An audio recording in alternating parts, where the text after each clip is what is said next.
Euzubillahimineşşeytanirracim. Bismillahirrahmanirrahim. Elhamdülillahi Rabbil alemin. Vessalatu vesselamu ala seyyidina Muhammedin ve ala alihi ve ashabihi ecmain.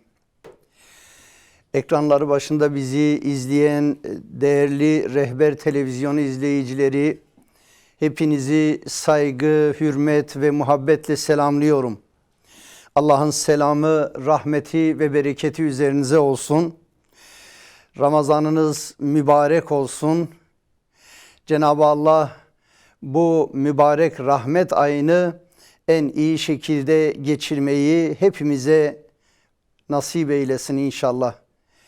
Değerli kardeşlerimiz, sevgili Peygamberimiz Recep Allah'ın ayı, Şaban benim ayım, Ramazan ümmetimin ayı diye buyurmuş olduğu ve gerçekten ümmet için büyük bir ilahi ikram olan Ramazan'ın manevi iklimi içerisinde olmanın mutluluğu ve heyecanı içindeyiz. Cenab-ı Allah bu Ramazan'ı en iyi şekilde geçirip daha sonraki Ramazan'a da en hayırlı şekilde bizleri ulaştırsın inşallah. Kardeşlerim, evveli rahmet, ortası mağfiret, sonucu cehennemden azat olan, kurtuluş olan 11 ayın sultanı Ramazan ayının faziletlerinden bahsetmeye çalışacağız inşallah bu ilk konumuzda. 1000 aydan daha hayırlı olan Ramazan-ı Şerif ki yaklaşık olarak 83 küsürlük yıla tekabül ediyor ve tabi hayırlı uzun ömür dilerim tüm izleyicilerimize. Yıllarca tutmuş olduğumuz bu Ramazan'ı düşünürsek belki uzun yıllar yaşayan diğer ümmetlerden daha bereketli bir hayatı yaşamak nasip olacaktır Allah'ın Resulü'nün ümmetine. Bu açıdan 1000 aydan daha hayırlı olan bu ayımızı layıkıyla geçirme gayreti içerisinde olalım inşallah. Kur'an'ın indirildiği ay, yani kıyamete kadar baki olan, dünya ve ahiret saadetinin nizamı olan ilahi beyanların Rabbimiz tarafından indirildiği ay olarak biliyoruz değerli kardeşlerimiz. Ve Ramazan ayı isim olarak Kur'an'da açık ve net bir şekilde ifade edilmiştir. Kardeşlerim, yaklaşık 11-12 ayet Ramazan oruçtan bahsetmektedir. Ayrıca Ramazan ayından da bizzat bahsedildiği için, hem oruç tutulduğu için bu ayda Ramazan'ın faziletinin bir yönü bu olmaktadır. Kadir Gecesi'nin bu ayda olması ayrı bir önemli kılmaktadır. Tabii ki oruç, farz olan oruç, tutulması şart olan oruç bu ayda söz konusu, ama bunun dışındaki aylarda muhtelif yanlışlıklar sonucu zorunlu olarak tutulması gereken bazı oruçlar da söz konusudur. Ama Ramazan orucu bir aylık, yaklaşık bir aylık oruç vaktinde kılındığında büyük bir ilahi ikrama tabi olduğunu unutmayalım kardeşlerimiz. Evet, Kur'an-ı Kerim'de ismi açık zikredildiği gibi dinimizin 5 esasından biri olan oruç aynı zamanda bu aya hastır. Ve tabii ki oruçla birlikte malumunuz İslam'ın şiarları ve şartlarında kelime-i şehadetle bizler bu ilahi hakikate iman ediyoruz. Ondan sonra namaz, ki kardeşlerim bu ayda kılınan namaz diğer aylarda kılınandan daha büyük bir fazilete sahip olduğu, bu ayda verilen zekat, yapılan hayır ve hasenatlar diğer aylardan daha büyük bir mükafata tabi. İmkanların el verdiği ölçüde bu ayda yapılan ümre ziyareti bir hac ibadeti kadar bir sevaba tabi olduğuna baktığımız zaman Ramazan ayının ne kadar faziletli bir ay olduğunu rahatlıkla görebilmekteyiz. Fıtır sadakası bu ayda verilmektedir. Zaten bizler aynı zamanda bedenimizle yaptığımız, mali yönden de yaptığımız ibadetlerin, güzelliklerin olduğu bir aydır. Kim inanarak ve sevabını Allah'tan umarak Ramazan orucunu tutarsa, kıymetli kardeşlerim, bütün geçmiş günahları affolmaktadır. İtikaf ibadeti dediğimiz, özellikle nefsin dizginlenmesi, tezkiyesi açısından, muhasebe açısından büyük önem arz eden itikaf bu aya has bir ibadettir. Teravih namazı Ramazan'a has bir ibadettir. Ve aynı zamanda teravih namazıyla birlikte diğer farz namazlarının cemaatle kılınmasının karşılığında büyük ilahi ikramın olduğunu bilmemizde fayda vardır. Kıymetli kardeşlerimiz, oruçlunun ağız kokusu Allah'ın katında misk kokusu kadar kıymetlidir, değerlidir.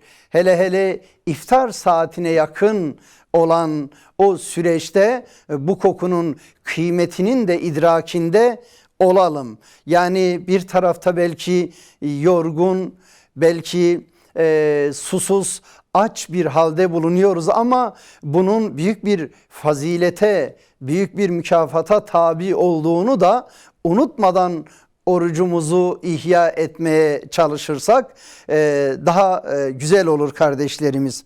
Oruç büyük bir irade eğitimi ayıdır.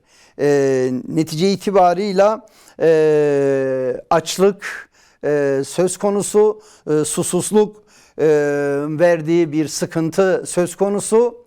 Ama bu ibadetin asıl amacı Allah'ın emri ve Allah'a kul olmanın gereği olarak tutulmakta ve serbest bırakıldığı zaman insanı birçok olumsuzluğa mahkum eden nefsin en güzel terbiye edildiği ibadetlerden biri, kıymetli kardeşlerimiz, oruçtur. Malumunuz, nefis açlığa mahkum edildiği zaman Yüce Rabbimiz nefsi sorarken Rabbimizin özellikle Erhamer Rahimi olduğu ve kendisinin de aciz olduğunu itiraf etmiştir. Orucun nefsin olumsuzluklarından muhafazası açısından, nefsin kontrole alınması açısından, iradenin yapma gücünün kuvvetlendirilmesi açısından muhteşem bir ibadettir kıymetli kardeşlerimiz. Bedenin zekatı olan, insanın nefsinin hakimiyetinden kurtararak Allah'ın emrine tabi kılan oruç aynı zamanda mümin gönüllerinin de kaynaşmasına, dayanışmasına büyük bir vesiledir.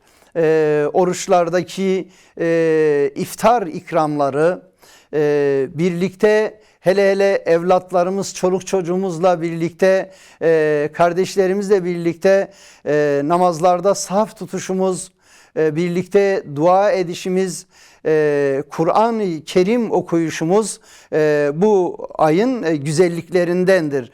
Resulullah Efendimiz sallallahu aleyhi ve sellem bu ayda Cebrail'in önderliğinde, öncülüğünde Kur'an okumuştur ve sünnet olarak bize Kur'an okuma sünneti, mukabele hatırası büyük önem arz eder. Bizler mukabelemizi okurken aynı zamanda Kur'an'ımızın mealinden Kur'an'ımızı anlamaya çalışma gayreti içerisinde de olursak büyük bir fayda sağlar. Değerli kardeşlerimiz, zengin ve fakirin aynı sofrada yemek yediği, fakire fitrelerin verildiği, aynı zamanda diğer aylarda verilmesine rağmen birçok Müslümanın zekatını özellikle bu ayda verme, yani bu ayda yapılan ibadetlerin, hayır hasenatların sevabının daha fazla olmasından dolayı zekatın bu ayda verilmesi ihtiyaç sahiplerinin, fakir fukaranın, yetim ve öksüzün, ilim talebelerinin, ihtiyaç sahiplerinin de memnun olduğu ikramı bol bir rahmet ayıdır. Görevli melekler oruç tutan için istiğfarda bulunmaktadırlar değerli kardeşlerimiz. Ve ilahi ahlakın, ilahi olmayan inanç ve düzenlere karşı isyanın olduğu, yani la dediğimiz zaman red vardır, illallah dediğimiz zaman Allah'ımıza, Rabbimize teslimiyet vardır. Rabbe olan teslimiyetten başka hiçbir ideoloji, hiçbir düzen, hiçbir sistem kabul görülmeyecektir iman ehli tarafından. Aynı zamanda batıla isyan ahlakının kuvvetlendiği bir aydır. Sözlerin en güzeli Allah'ın kelamı, yolların en güzeli Resulullah'ın yolu olan İslam'ın bedevileri medenileştirdiği, köleleri de efendilere kardeş kıldığı İslam nizamının aynı zamanda öğreniminin ayıdır, eğitim ayıdır, muhasebe ayıdır ve bu muhasebede özellikle kastımız ölüm sonrası ahiretteki ebedi hayatı hesaba katmamız açısından oruç nimetinin de idrakinde olmamız büyük bir önem arz eder değerli kardeşlerimiz. Ve nimetlere şükrün, ahlakın da güzelleşmesine vesile olan Ramazan ayı, oruç ibadeti özellikle bu ayda Müslümanlar tarafından bir adab, bir edep dairesinde büyük bir hassasiyetle tutulmaktadır.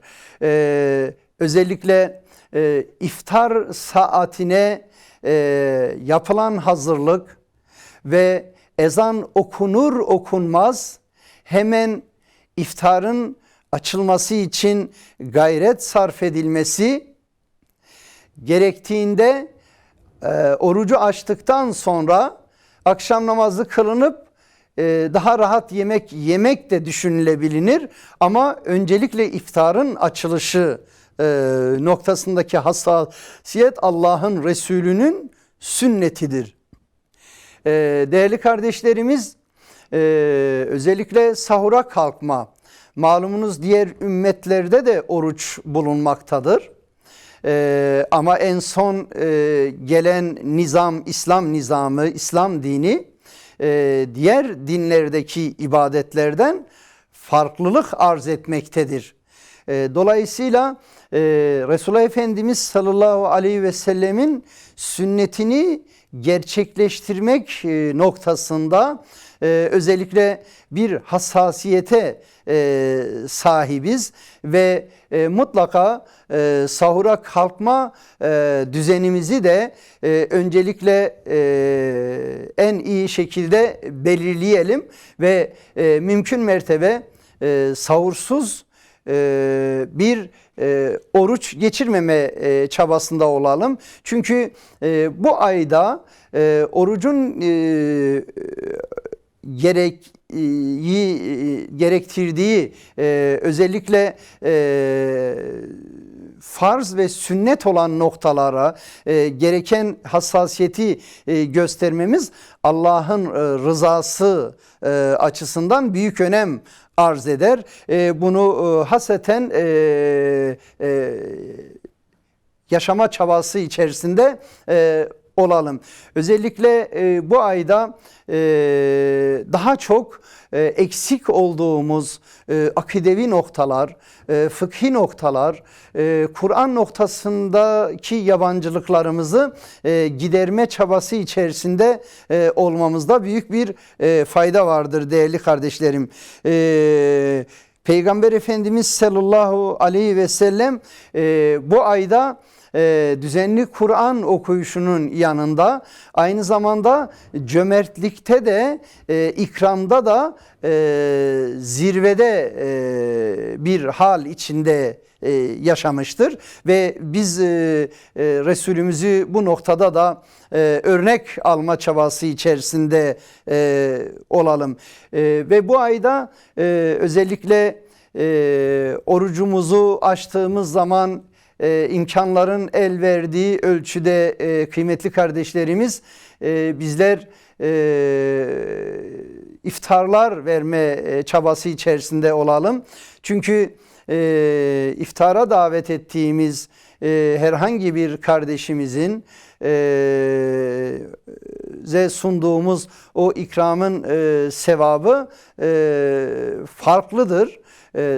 Yani onun sevabından eksilme olmamak kaydıyla Cenab-ı Allah iftarı açtıran ve o iftara ikramda bulunan Müslümanın da mükafatlandırmaktadır değerli kardeşlerimiz.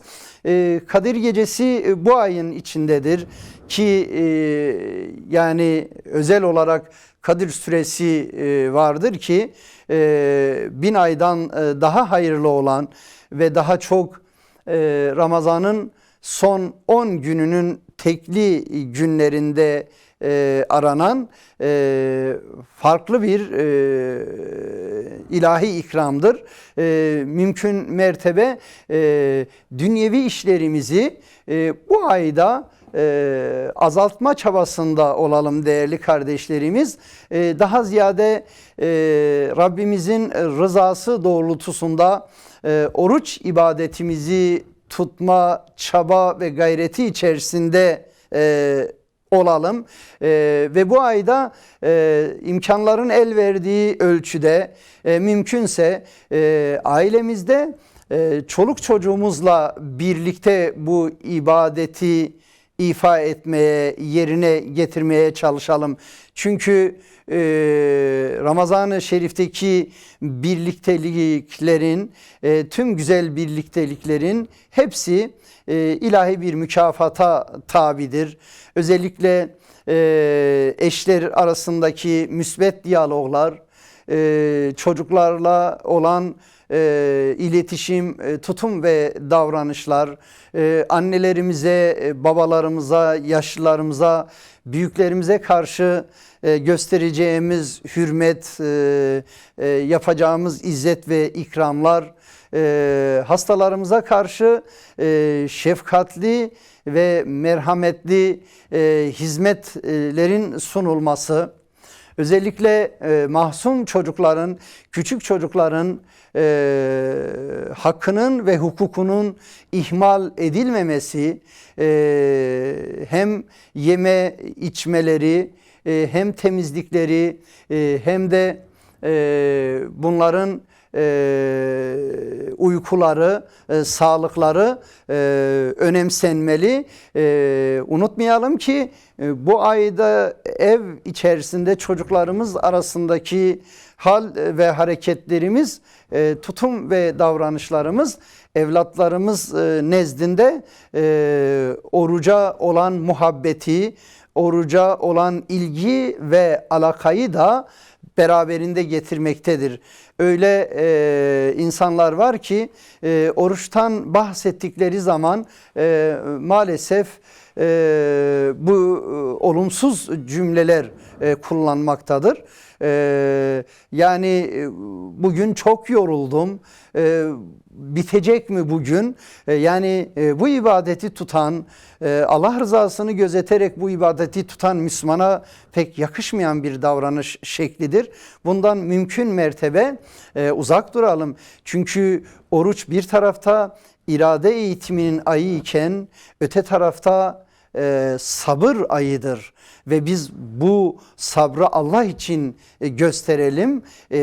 Tabii ki açlık, tabii ki susuzluk büyük önem arz ediyor. Aynı zamanda bu tür hususlarda Cenab-ı Allah'ın nimetlere teşekkürün de kıymeti anlaşılmış olur. Bu da işin diğer bir boyutu. Dolayısıyla orucun amaçları içerisinde, hedefleri içerisinde, gayeleri içerisinde, doğal süreç içerisinde yaşanacak durumlardan dolayı Allah'a sığınıyoruz. Rabbimize hoşnutluğumuzu belirtiyoruz ve mümkün mertebe evlatlarımıza da Allah'ın helal kıldıkları bu ayda yasaklanmıştır yavrum. Rabbimizin emrine tabiiz. İyi ki iman etmişiz. Allah'ın nimetleri ne kadar kıymetli, ne kadar değerli, su ne kadar kıymetli, yemek ne kadar değerli. Yani oruç vesilesiyle Rabbimizin bize sunduğu nimetlerin de kadrini, kıymetini bilme nimetine de eriyoruz değerli kardeşlerimiz. Kıymetli kardeşlerimiz, Ramazan-ı Şerif sayılı günlerdir. Ve aynı zamanda bizde hep çocukluk yıllarında da büyüklerimiz söylerlerdi. İyi ki müsbet konuşmalar olmuştur. Unutamıyoruz asla. Ramazan misafirimiz olacak. İnşallah bizden memnun kalacak ve inşallah bizden memnun ayrılacak diye aile büyüklerimizin temennileri söz konusuydu. Ve bizler nezdinde bizim huzurumuzda adeta Ramazan muşahhas bir cisim, bir insan misali ağırlanan bir misafir şeklinde tanımlanmıştı. Yani çocuklar malumunuz ibadetlerin özellikle muşahhas kısmını önemserler. Yani o yorumlama veya hikmetine fazla akıl erdiremezler. Dolayısıyla konuşulan bu tabirlerde onların nezdinde ayrı bir kıymet ifade etmektedir. Ve bu ayda özellikle önümüzdeki konularda inşallah değineceğiz. Sevgili yavrularımızın oruç tutma talebiyle ilgili isteklerini de büyük bir olgunlukla karşılayalım, destek sunalım. Olabildiği kadarıyla bu ibadeti de evlatlarımıza da yaparak ve yaşayarak sevdirmeye çalışalım. Kıymetli kardeşlerimiz, hepimize mübarek olsun, hayırlı olsun. Kardeşliğimize, birlik ve beraberliğe vesile olsun inşallah. Komşu ve akraba münasebetimize, aynı zamanda aile bağlarımızın kuvvetlenmesine, ibadetlerdeki şuur ve bilincimizin daha çok pekişmesine vesile olması dileğiyle bir Ramazan programımızın da sonuna geldik. Allah kısmet ederse haftanın bir değişiklik olmasa cumartesi saat 3'te öğleden sonra 15.00'da sizlerle Ramazan programında birlikte olma çabası içerisinde olacağız. Hepinize hürmetlerimi, muhabbetlerimi sunuyorum. Ekranları başında bizi izleyen sevgili çocuklarımızın, yavrularımızın gözlerinden öpüyorum. Büyüklerimizin ellerinden öpüyorum. Hastalarımıza acil şifalar diliyorum. Ve aynı zamanda Medrese-i Sufiye'de olan kardeşlerimize de Yüce Rabbimiz sabırlar ihsan etsin ve özgürlüğüne kavuşmayı ihsan etsin. Kıymetli kardeşlerimiz, hoşça kalınız. Allah'a emanet olunuz.